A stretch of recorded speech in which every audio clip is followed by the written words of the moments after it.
Hello friends, welcome to Techie Corner with KD. Today we are going to see about Hadoop file system commands or simply Hadoop FS commands. To run Hadoop FS commands, you need to have a cluster. If you don't have a cluster, please check my video on how to deploy HDInsight Hadoop cluster on Azure from the link provided in the description. The Hadoop FS commands are transparent to the storage. So if you are using HDFS or Azure Storage or Azure Data Lake as your storage, this Hadoop FS commands remains the same.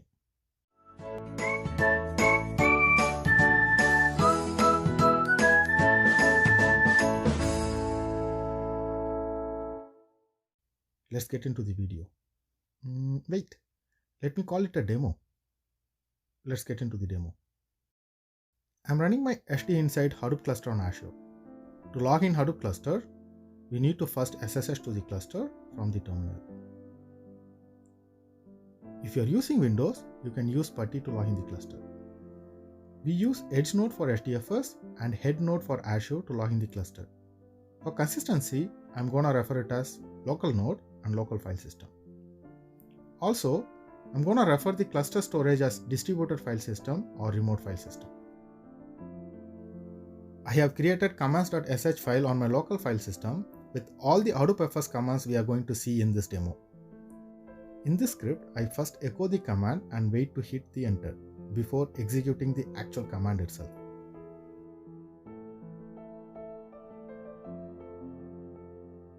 Let me start the demo by executing commands.sh script now. My present working directory is my local home directory. Create a local directory and change directory to local dir. Now my present working directory is local dir on my local file system. So far, I did not run any Hadoop commands yet. The Hadoop FS commands are very much similar to shell commands. So if you are familiar with shell commands, it will be easier for you to follow the demo. Run Hadoop FS to get the list of options.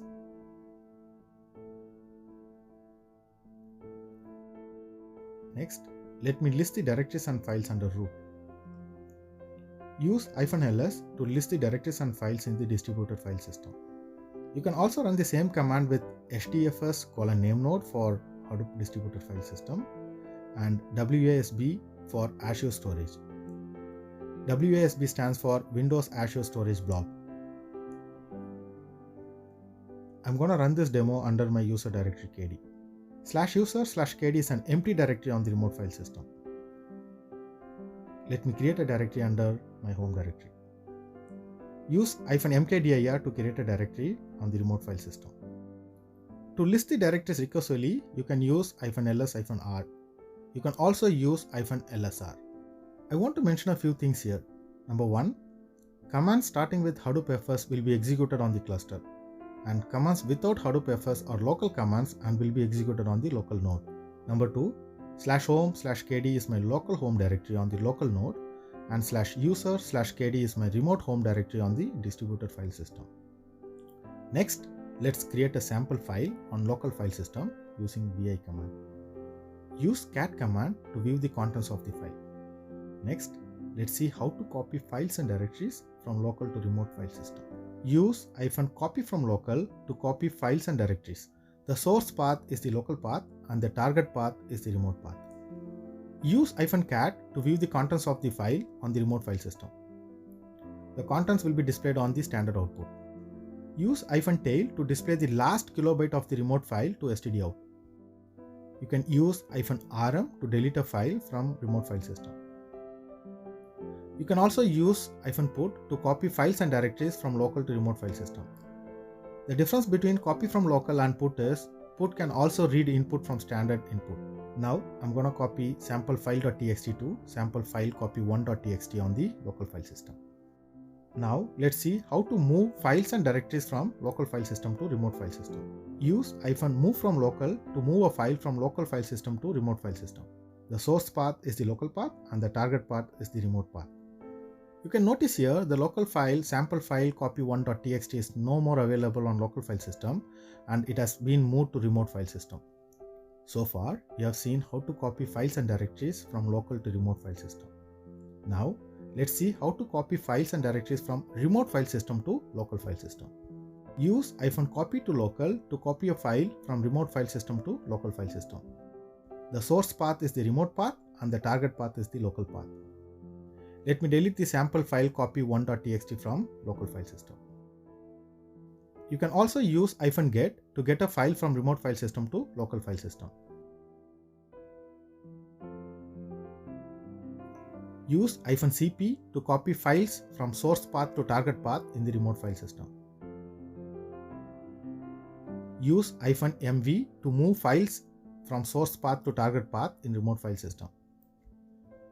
You can also copy and move directories from source path to target path in the remote file system.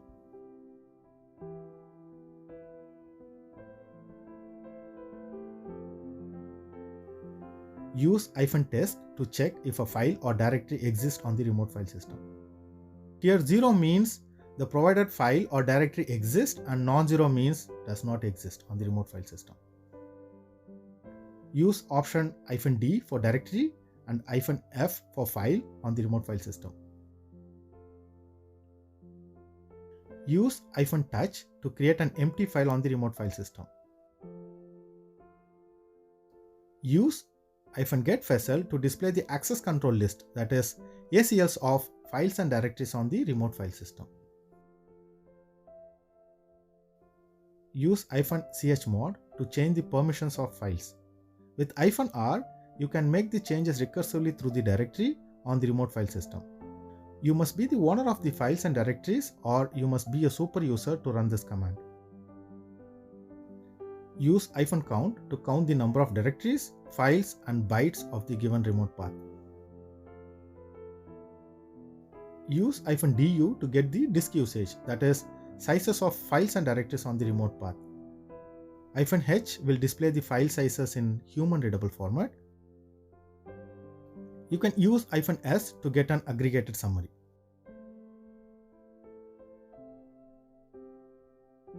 Now let's see how to merge and get a file from remote file system to local. For this, let me create a directory get merge on the remote file system.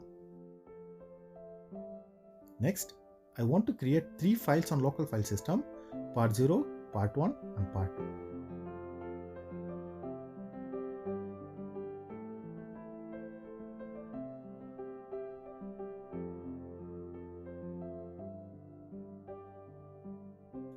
Use -put to copy these part files to remote get merge directory. When we run a MapReduce job or a Spark job on cluster, this is how the output directories will be created with part files for each task. Use -get merge to merge and get these part files to local file system.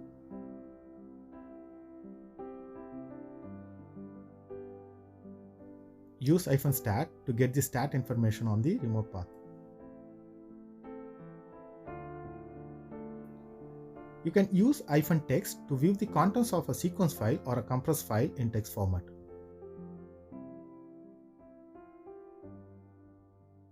Use -ch group to change the group association of files and directories of the remote path.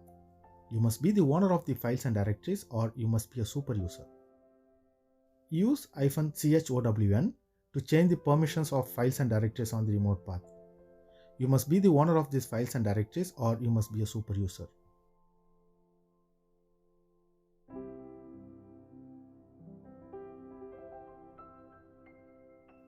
Use -rm to delete a file from a remote file system. You can use -r or use -rmr to delete a directory recursively from the remote file system. That's all I have for today. I hope this demo is useful to you. Thanks for watching. Give a like and share this video with your friends if you find it useful. And please subscribe to my channel for more videos. Have a great day.